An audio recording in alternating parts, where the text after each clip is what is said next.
현대소설 9 시작할게. 방울새인데 방울새 본 적 있니? 노래는 혹시 알아? 방울새야 방울새야 쭉 방울새야.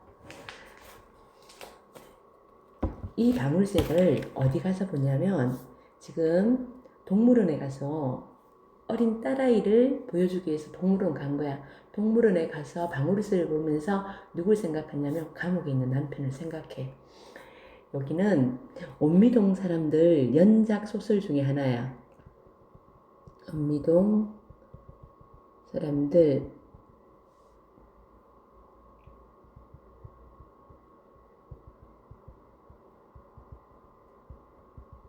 하나고, 지금 동물원에 가가지고 뭘 보냐면 방울새를 보면서 이 방울새가 누구라고 생각하냐면 감옥에 있는 남편이라고 생각한 거야. 남편은요, 사회운동을 하다가 감옥에 간 거야. 그러면서 이 방울새로 현대인의 모습으로, 남편으로 현대인의 모습으로 확장해서 생각하고 있는 그런 작품이야. 전지적 작가 시점이긴 하지만 근녀로 초점화돼서 나오고 있어. 우리 어디 갔냐면 뒤에 2번 밑에 보기 한번 가보자. 보기. 바람직한 사회에 대한 자신의 신념을 지키기 위해 노력하는 사람들. 이게 누굴까? 지금 감옥에 가 있는 남편이야.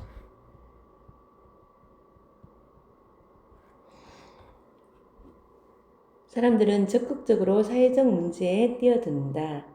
그들이 겨냥하는 문제는 사회 구조적 모순과 연결되어 있기 때문에 기득권이 지닌 집단과의 충돌은 불가피하게 되고, 기득권이 지닌 집단과의 충돌을 하기 때문에 감옥에 갔겠지, 그지?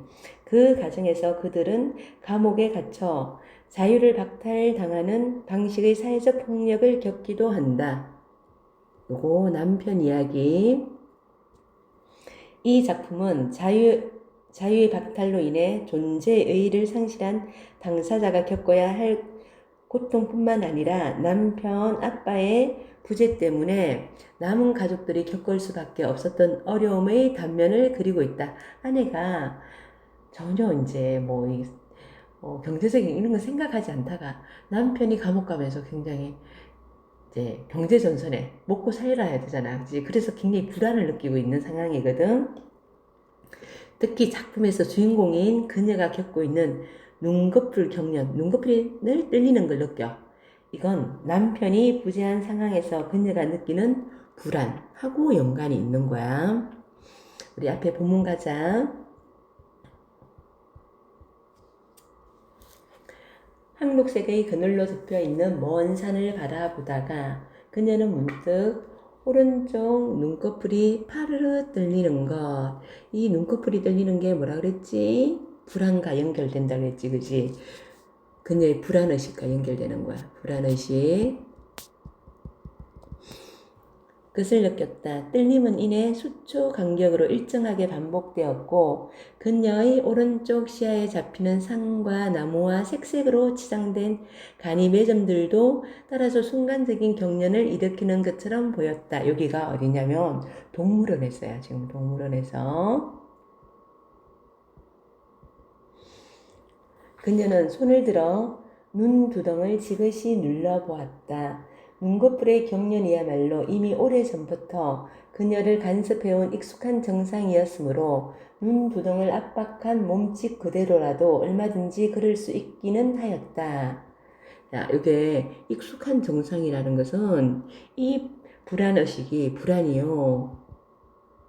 불안의식이 오래된 거, 오래된 일상적인 거야, 이게. 오늘 새롭게 나타나는 거 이런 게 아니고 일상적인 거라는 얘기고, 그리고 이제 여기서부터는 과거 해상에 들어갑니다. 남편을 면회에 갔을 때 기다란 낭하를 한없이 걸었다는 느낌이 있었다. 이 낭하는요, 건물한 통로야. 통로인데 남편 면회 장면이야. 남편 교도소에 이렇게 긴 복도 같은데 거기를 한없이 걸었다는 그런 느낌이 든 거야. 그때도 양쪽의 흰 벽과 침묵하는 천장이 수초 간격으로 경련을 일으켰고, 그때도 눈이 떨렸다는 소리지. 그녀의 손은 눈두덩을 짓뭉개고 있었다. 그러나 면회실로 들어가는 도중에 낭하 따위는 없었다. 몇 개의 철문과 단호하게 고정된 눈초리들을 거쳤을 뿐이다. 자, 철문과 단호하게 고정된 눈초리들. 이거는 폭력의 일종이지, 그지? 폭력의 일종이고, 교도소의 철문이고, 거기에 간수들의 눈빛이겠지. 교도관들의 눈빛이겠지, 그지? 그리고 자유가 없다는 것을 보여주고 있어. 남편은 핏기 없는 얼굴이었고, 반팔 수의 밑으로 희디흰 팔뚝이 희디희다는 것은 햇빛을 못 받았다는 거야. 햇빛을 못 받음. 그러면 다시 말하면 오랜 수감 생활을 한 거야. 선명하게 도드라져 보였다. 네모 반듯한 공간 안에서 그들은 확실히 둘로 갈라져서 모습을 내보이고 있다. 그는 저쪽에, 그녀는 이쪽에. 한급 세망을 거두어 버릴 수도 있는 두 손을 깍지 끼워 잠재우고서, 자, 이거 세망은요, 우리 교도소 면회 가면 이렇게 세망 사이로 안쪽에 있고 바깥쪽에 있고, 그렇지, 그지? 공간적으로 격리가 되어 있다는 얘기고, 그리고 심리적 거리감을 나타내주고 있어. 그는 저쪽에, 그녀는 이쪽에. 그렇게 있는 거지. 그녀는 맥없이 남편의 등 뒤 약간의 얼룩과 손자국이 묻어있는 잿빛의 벽을 쳐다보았다. 이 잿빛의 벽, 이것 자체가 벌써 뭔가 격리되어 있고 불안하고 그리고 암울한 그런 느낌을 주는 거지. 그 또한 아무 이유 없이 바닥에다 후후 입김을 불어대고 그 입김을 발길질로 닦아내고 있다는 몸짓을 해 보였다. 자, A 부분으로 엮인 거 문제 나오겠지? 자, 장식 없이 숫자판만 크다란 벽시계는 소리도 날카롭게 면회실을 울리고, 그녀는 마침내 흰 벽의 얼룩보기를 끝내고 남편을 본다. 우리 속에 갇힌 짐승. 누구야? 남편이지. 남편이 우리 속에 갇힌 짐승 같다는 거야. 그러나 이제는 번뜩이지 않는 눈빛으로 그 또한 그녀를 본다. 지난번에 경주의 감기, 경주가 딸아이 이름이야. 감기는 다 나았는가? 라는 질문이 오면 한참 뒤에 그녀는 여름이 다 지났나 보다 라고 대답을 해요. 묻는 말에 대답합니까? 안 합니까? 묻는 말에 대답을 안 해요. 그죠? 그리고 봐.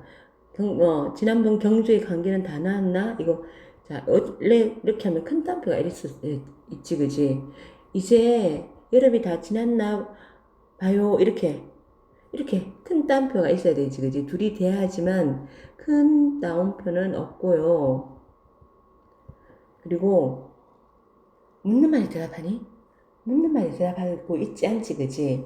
걱정하지 말고 마음 편히 지내라는 말이 세망을 건너오면 시골의 사촌 형님 내에서 마늘이 왔다는 대답이 대신 세망을 건너간다. 지금 두 부부가 무의미한 대화를 하는 거야. 자기의 속내를 힘들고 어렵다는 거, 이런 말 절대 안 해. 무의미한 대화가고 의사소통이 지금 되지 않는 거야. 반들반들 닦아있는 윤기 나는 나무 의자와 되풀이 되는 헛손질의 손맛이 그녀를 사로잡을 즈음 남편은 또 한 번 마음 편히 지내라고 당부하며 아주 크다랗게 그러나 사실은 지극히 미미하게 웃음을 한 조각 내어 미는 것이다. 계속되는 헛손질, 헛손질이라는 것은 의사소통이 안 되는 거. 끝나고 말았다는 뜻의 마지막 카드를 얼굴에 남기고 그는 들어온 문으로 다시 빠져나가고 그녀 또한 몸을 돌이켜 이쪽 세상으로 빠져나온다. 회상 장면이지. 면회 갔던 장면을 남편 면회 장면을 회상하는 것이고, 자, 뭐뭐 한다, 본다, 이런 식으로 현재형 시제를 사용하고 있지. 현재형 시제 사용하면 효과는 뭐야? 현장감이지. 따라 나와야지. 이거는 남편이 가족들로부터 차단되어 홀로 저쪽 담벼락 속으로 넘겨지게 되었을 때 그녀는 아무런 대책을 가지고 있지 못하였다. 뭐 경제적인 이런 걸 책임질 만한 그런 형편이 못 되었던 거야. 나중에 갔어야 이런 경우에는 어떠한 특별한 대책이 있었다 한들 아무런 도움도 얻지 못했으리라는 것을 알게 되기는 하였지만 처음에 그녀는 무력한 스스로 때문에 크게 절망하였다. 애초부터 그는 아버지로부터 물려받은 방이 많아 월세만으로 최소의 호구지책 먹고 사는 것을 해나갈 수 있는 낡은 기아집 아래에 존재했던 사람은 아니었다. 그는 이 세상 모든 이들이 가능하기만 하다면 평등하게 그리고 따뜻한 마음을 나누면서 살아야 한다고 생각하던 사람이었다. 이게 이제 뭐냐면 모두 평등하게 사는 거. 요게 남편의 지향점이었어. 남편의 지향점이고 이제 미료보건데 뭐 아버지로부터 물려받은 방이 많아 이거 월세만으로도 살아나갈 수 있다고 생각했는 걸 보니까 이 그녀는 굉장히 편안하게 산 사람 같대. 근데 남편이 덜컥 지금 감옥에 가 있어가지고 어찌해야 할 바를 모르는 거야. 그 생각이 어느 무렵부터인가 주장으로 바뀌었고 이제 그는 주장만을 신봉하는 것처럼 보였다. 이 주장만. 모두가 평등하게 살아가야 한다는 거. 그렇기 때문에 그녀는 비어있는 남편의 자리를 눈여겨보지 않고 사는 법을 터득하고자 했다. 자, 이게 무슨 말이야? 남편의 부재에 대해서 자, 눈여겨보지 않고 사는 법을 터득하고자 했다. 남편이 지금 부재하지, 그지? 그 상황에서의 어려움을 나타내는 거야. 남편이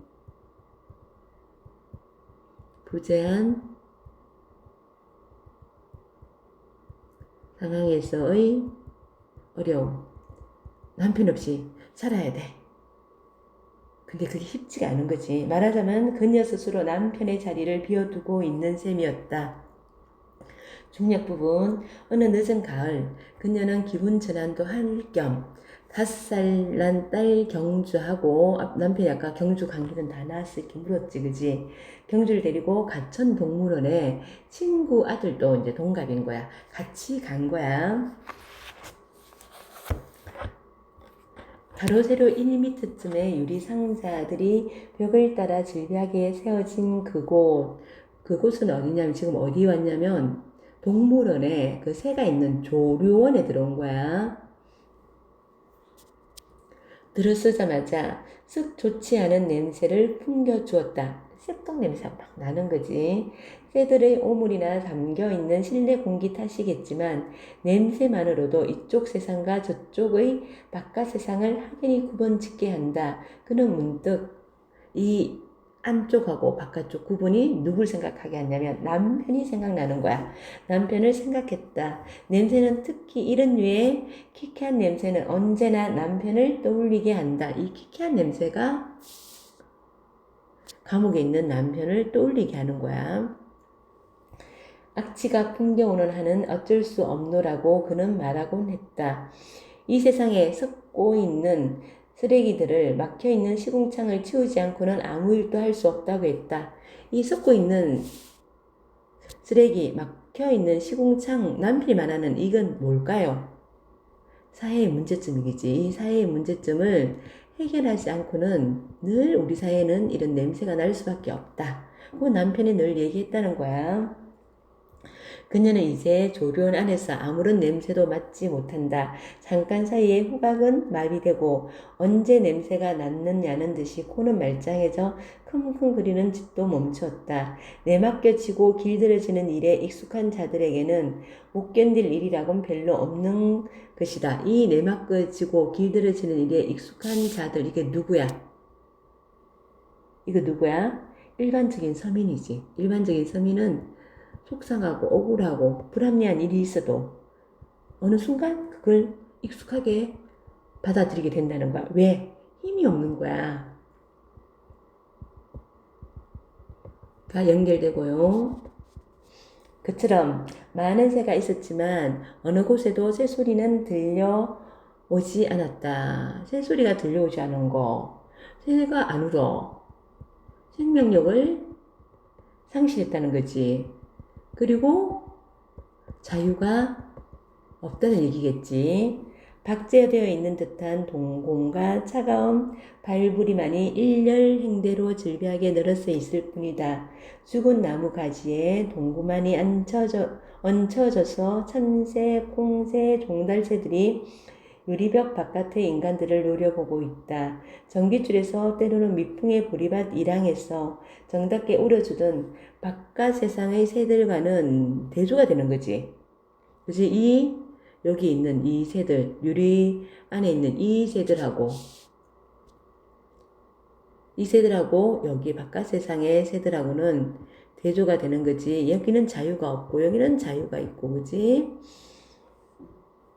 전혀 닮지 않은 것처럼 보임은 무거운 침묵 때문인가 고목의 둥치를 잘라 시멘트로 탄탄하게 붙박아 놓은 가지마다 이파리 하나 매달리지 않았다. 이파리 하나도 없어요.